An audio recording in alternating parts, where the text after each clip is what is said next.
Hello बच्चों, कैसे हैं। उम्मीद करता हूँ कि आप सब अच्छे होंगे। मैं भी अच्छा हूँ। और आज हम लोग बहुत दिनों के बाद मिल रहे हैं।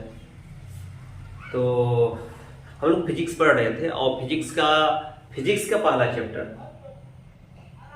चल रहा था। फिजिक्स का पहला चैप्टर चल रहा था 10वीं क्लास के लिए। इसमें हम लोगों ने अवतल दर्पण और उत्तल दर्पण दोनों में वस्तु का प्रतिबिंब बनाने के लिए सीख लिया था। चिन्ह परिपाटी भी सीख लिया था। अब हम लोग गोलीय दर्पणों की वक्रता त्रिज्या r तथा फोकस दूरी f में संबंध, इसके बीच में क्या रिलेशन होता है, कैसा फार्मूला होता है, उसके बारे में हम लोग देखेंगे। ये फार्मूला बनता है कैसे, लास्ट में संबंध में कौन सा फार्मूला आ रहा है, उसके बारे में सीखे हम लोग। तो गोलीय दर्पण आपको पता है कि दो तरह का होता है, एक उत्तल दर्पण और दूसरा अवतल दर्पण। तो सबसे पहले हम लोग अवतल दर्पण में देखेंगे। अवतल दर्पण में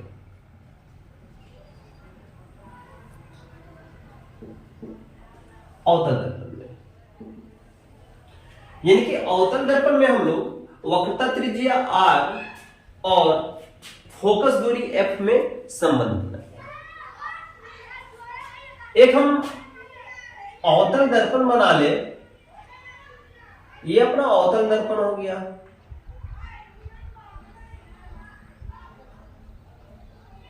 अवतल दर्पण हो गया।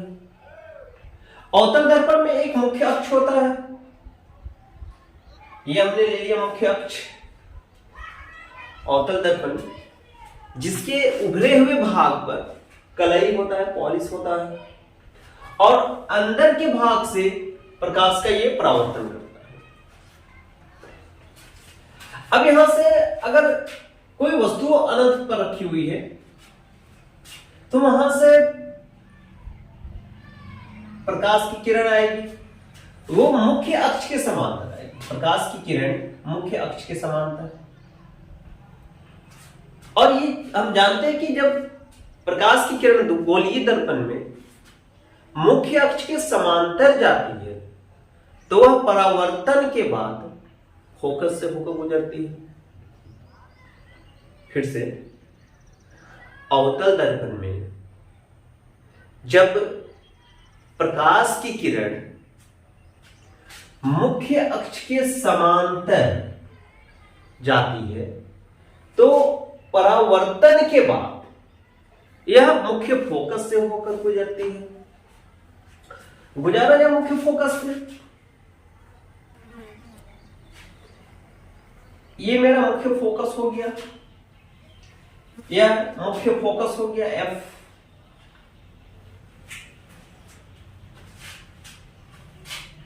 अनंत पर रखी वस्तु से प्रकाश की किरण आ रही है। प्रकाश की किरण को कुछ ले लें हम, प्रकाश की किरण को हम मान ले ए बी। वो परावर्तन के बाद इसको हम डी ले लें। बीडी से वापस होगी, तीर का निशान दे दिया जाए, इधर जा रही है। अगर इसके बीच में एक अभिलंब ले लिया जाए, इसके बीच में एक अभिलंब लिया जाए जो C पर, ये अभिलंब हो गया।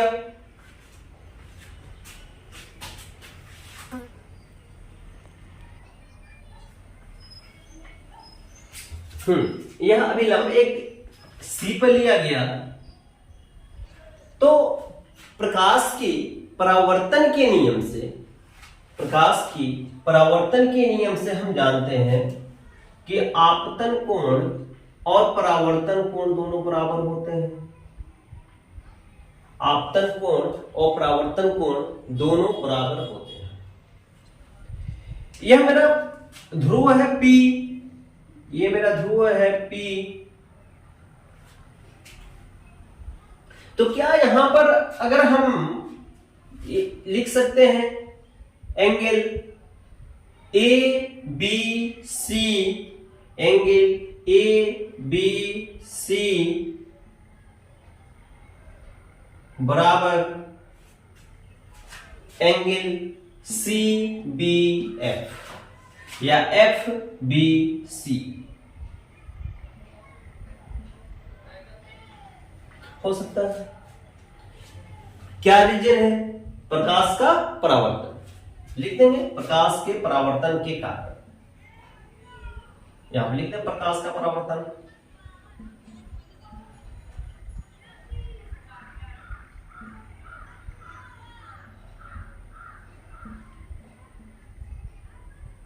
प्रकाश के परावर्तन के कारण ABC बराबर FBC, ABC एंगल बराबर FBC, ये दोनों बराबर हो गया। एक चीज और हम देख सकते हैं कि यह एंगल यानी कि PCB इस एंगल के बराबर हो जाएगा, अंतः एकांतर कोण तथा यहां पे लिख सकते हैं हम एंगल PCB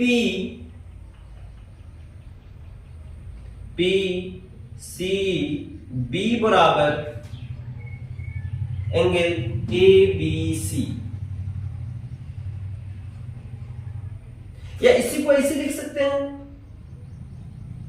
एंगल ABC बराबर एंगल PCB। अगर इसको 1 नंबर रख लें, इसको हम 2 नंबर रख लें, तो समीकरण 1 तथा 2 से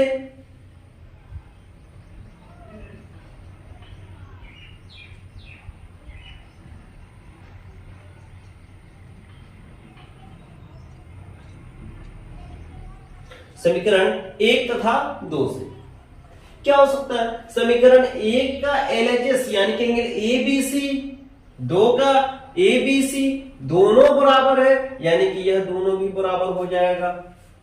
एंगल FBC बराबर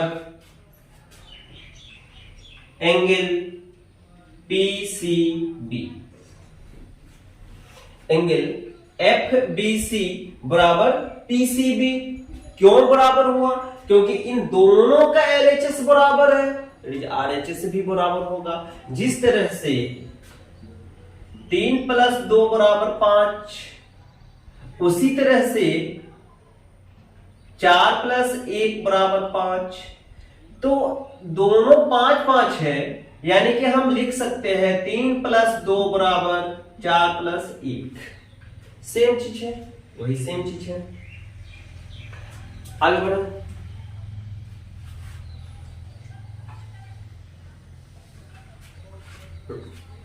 अब यहां पर FBC कहां है? FBC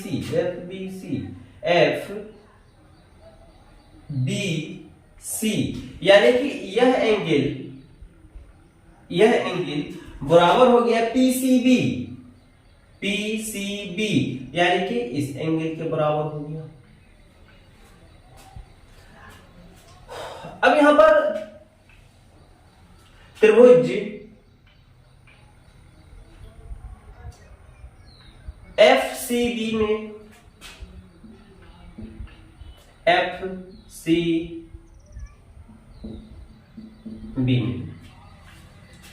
FCB में क्या हो सकता है? यह दोनों एंगल बराबर है। एक थ्योरम, त्रिभुज में जब दो एंगल बराबर होता है तो उसके सामने की जो भुजा होती है वो बराबर होती है। या ऐसे हम कहें समान भुजा के सामने का कोण बराबर होता है, या समान कोण के सामने की भुजा बराबर होती है। तो क्या यहां पर यह एंगल C जो है इसके सामने की भुजा है एफ बी, तो इसको हम लिख सकते हैं एफ बी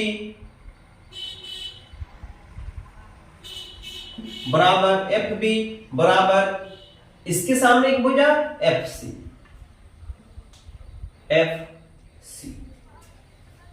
लिख देंगे यहां पर, चूंकि समान कोण के सामने की भुजा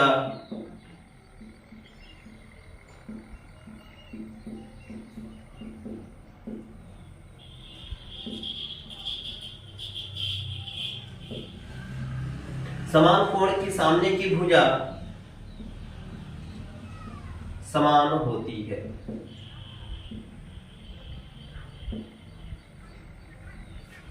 समान कोण के सामने की भुजा समान होती है। ओके, यानी कि यहां पे एफ बी बराबर एफ सी हो गया। अगर ये जो अवतल दर्पण है इसका द्वारक कौन है? द्वारक एम डैश, ये मेरा द्वारक होता है। अगर ये द्वारक बहुत ही छोटा हो, तब क्या हो सकता है? तो जब जैसे ये छोटा होगा तो यह एफ बी लगभग यहां पर आ जाएगा। जैसे मैं आपको बतला दूं, अगर द्वारक इस तरह से है, ये मुख्य अक्ष है, ये मुख्य अक्ष है, तो यहां से अगर हम ले ले एफ, ये P है, यह B है, तो एफ पी बराबर एफ बी लगभग बराबर हो जाएगा, लगभग बराबर। इसको फिल करने की कोशिश कीजिए, इसको समझने की कोशिश कीजिए। अगर ये द्वारक बहुत छोटा हो तो ये क्या होगा? यह B भी P के करीब में आ जाएगा। यह जो B है, यह जो B है इस P के करीब में आ जाएगा। तो क्या होगा? यह एफ पी या पी एफ बराबर हो जाएगा एफ बी। लिखेंगे यहां पर, यदि दर्पण का द्वारक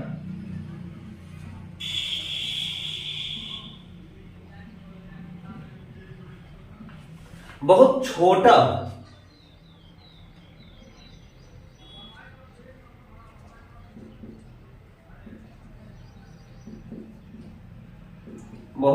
हो तो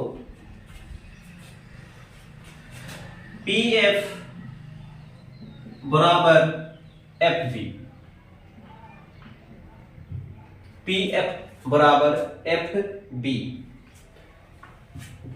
इसको यदि हम इक्वेशन नंबर 3 कर दें, इसको 4th कर दें, तो यहां पर लिखेंगे समीकरण 3 तथा 4 से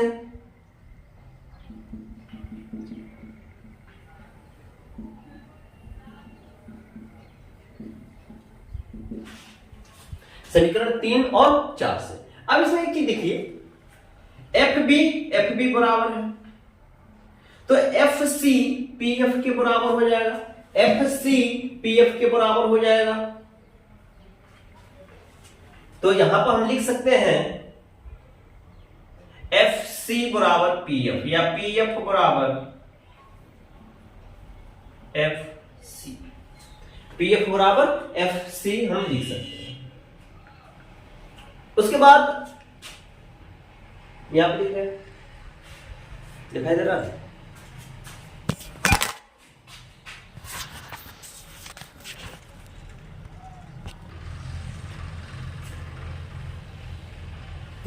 ठीक है।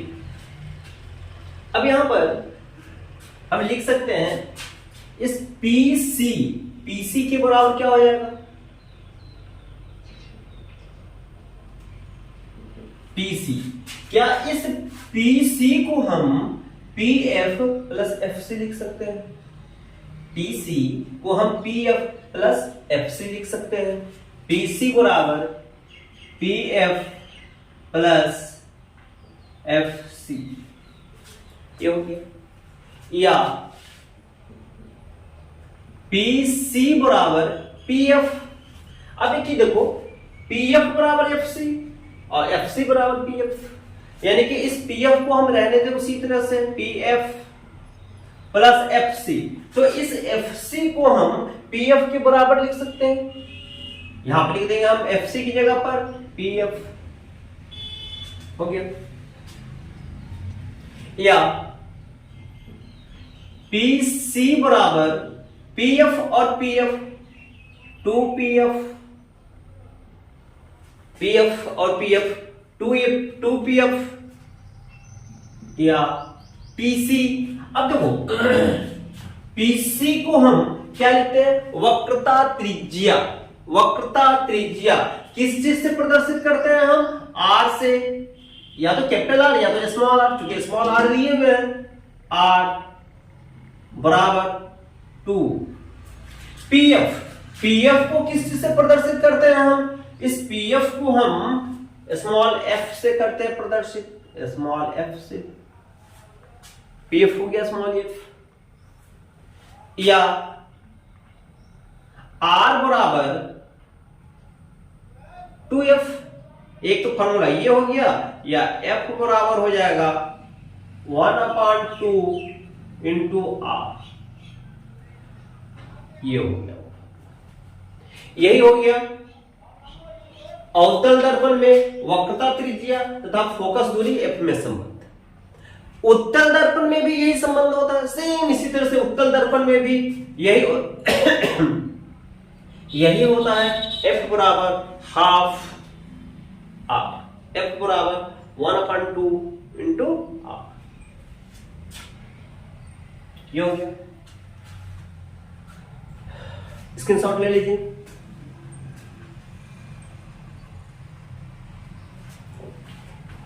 अब हम लोग लेंस सूत्र के बारे में पढ़े।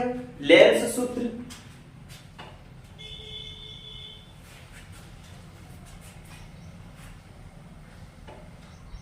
नहीं सॉरी, दर्पण सूत्र। लेंस सूत्र नहीं, अभी हम लोग दर्पण पढ़ रहे हैं ना, दर्पण सूत्र, दर्पण सूत्र के बारे में पढ़ रहे हैं।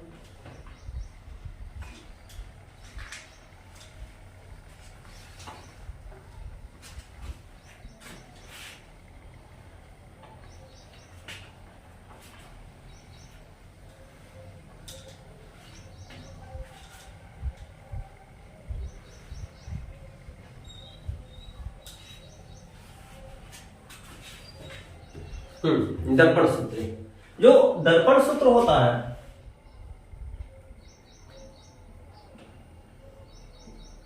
चाहे वो उत्तल दर्पण हो या अवतल दर्पण हो, इन दोनों के लिए दर्पण सूत्र होता है 1/f is equal to 1/u plus 1/v।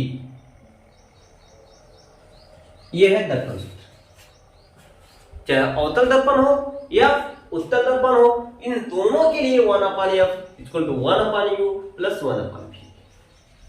अब यहां पर f जो होता है फोकस दूरी,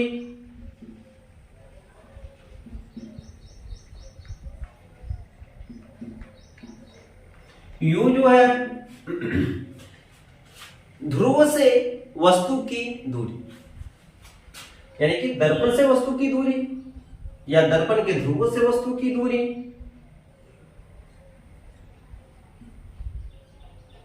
दर्पण के ध्रुव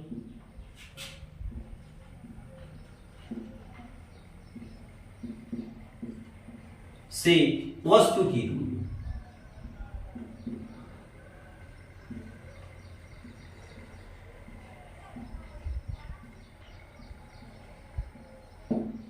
दर्पण के ध्रुव से वस्तु की दूरी, और v बराबर होता है दर्पण के ध्रुव से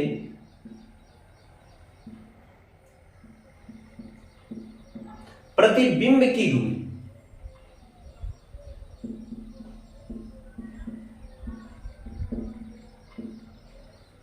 प्रतिबिंब की इन तीनों का मायने हो गया, और इन्हीं तीनों से यह दर्पण सूत्र बनता है।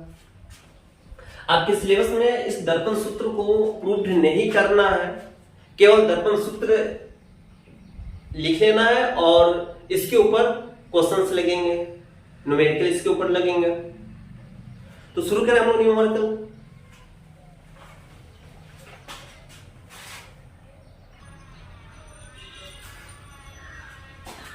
क्वेश्चन है, यदि कोई वस्तु 15 सेंटीमीटर वक्रता त्रिज्या की अवतल दर्पण से 10 सेंटीमीटर की दूरी पर रखी है तो प्रतिबिंब की स्थिति ज्ञात करें।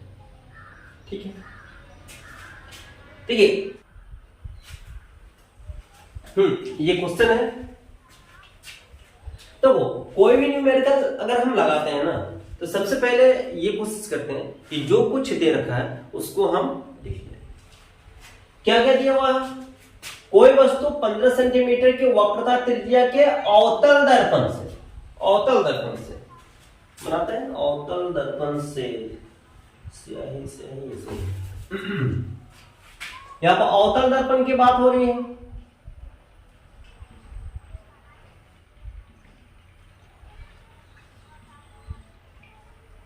अवतल दर्पण में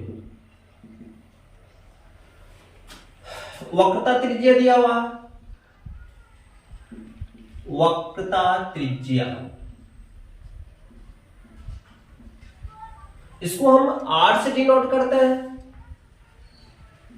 R बराबर 15 सेंटीमीटर।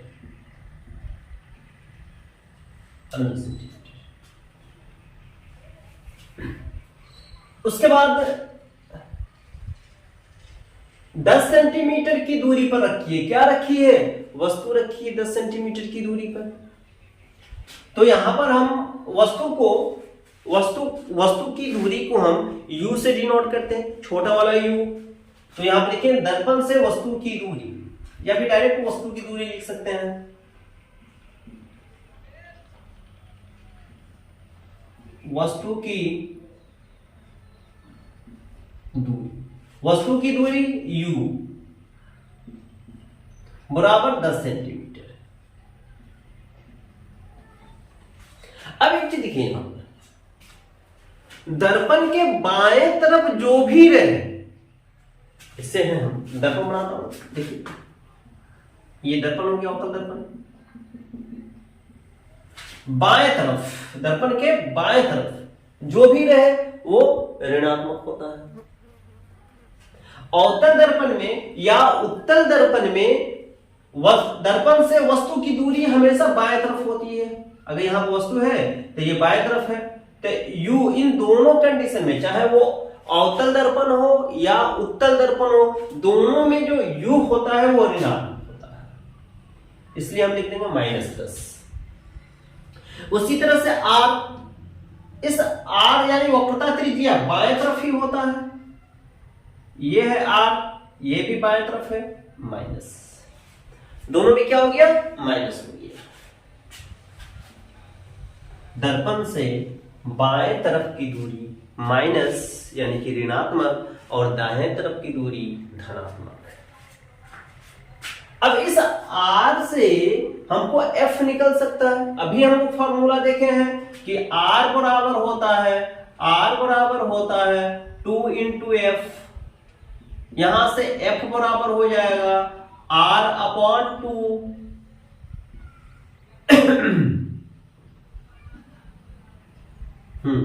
या यहां से F बराबर हो जाएगा, R का मान है 15 सेंटीमीटर, 15/2, और हाँ ये सब माइनस में है। या F बराबर हो जाएगा, F बराबर -15/2। ठीक, F बराबर -15/2, U बराबर -10 सेंटीमीटर। ठीक, हमको ज्ञात क्या करना है? प्रतिबिंब की स्थिति, यानी कि हमको V ज्ञात करना है।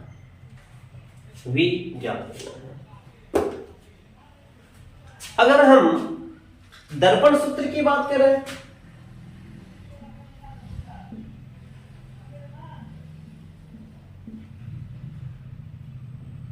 (1/f is equal to 1/u plus 1/v, या हमको निकालना है v, तो इसका हम पक्षांतर कर देंगे, तब ये हो जाएगा 1/v is equal to 1/f minus 1/u, या 1/v is equal to 1/f, f कितना है -15/2 माइनस 1/u, u कितना है -10, या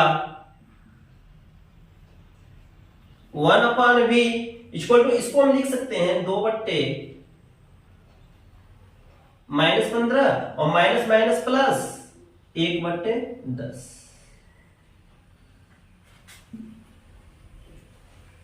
या 1/v इज इक्वल टू, इसको सही से लिख लें या फिर सही से लिख लेते हैं, 1/10 माइनस 2/15,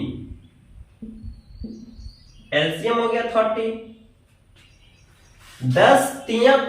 10×3 30। अब इस 3 का 1 के साथ गुणा, 3 इकाई 3 माइनस 15 दूना 30, 2 दूना 4, यानी कि अब ये हो गया -1/30।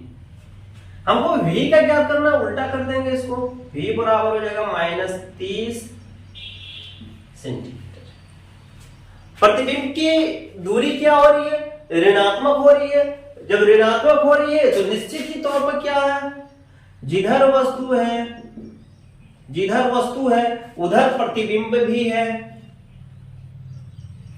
वस्तु 10 सेंटीमीटर की दूरी पर है, यानी कि लगभग यहां पर है, प्रतिबिंब तो यहां पर है, प्रतिबिंब इस जगह पर है, -30 सेंटीमीटर, यानी कि जिधर वस्तु उधर प्रतिबिंब, जिधर वस्तु उधर प्रतिबिंब। उल्टा क्यों हुआ, अवतल दर्पण में सिर्फ एक ही कंडीशन ऐसा होता है जिसमें प्रतिबिंब सीधा होता है। कब, जब ध्रुव और फोकस के बीच में प्रतिबिंब वस्तु को रखा जाए, तब यह क्या होता है, सीधा होता है और आभासी होता है। तो सीधा होता है मतलब प्लस होता, चूंकि प्लस हो नहीं रहा है, माइनस हो रहा है, यानी कि प्रतिबिंब उल्टा होगा। क्या लिखेंगे हम, अतः दर्पण से वस्तु की दूरी -10 सेंटीमीटर है, तो प्रतिबिंब की दूरी वस्तु की ओर 30 सेंटीमीटर पर बनेगा। लिखते हैं इसको, अतः दर्पण से प्रतिबिंब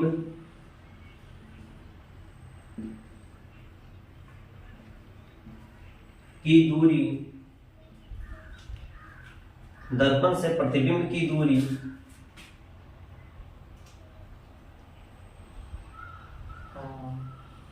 30 सेंटीमीटर पर बनेगा। दर्पण से प्रतिबिंब की दूरी 30 सेंटीमीटर पर बनेगा, जो वास्तविक होगा बनेगा,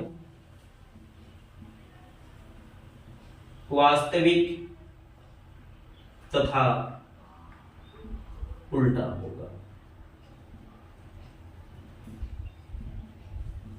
वास्तविक तथा उल्टा होगा। तो आपका आंसर कितना आ गया, 30 सेंटीमीटर आ गया। माइनस क्यों लग गया, माइनस इसलिए लग गया क्योंकि यह दर्पण के बाईं तरफ ही बन रहा है। ओके,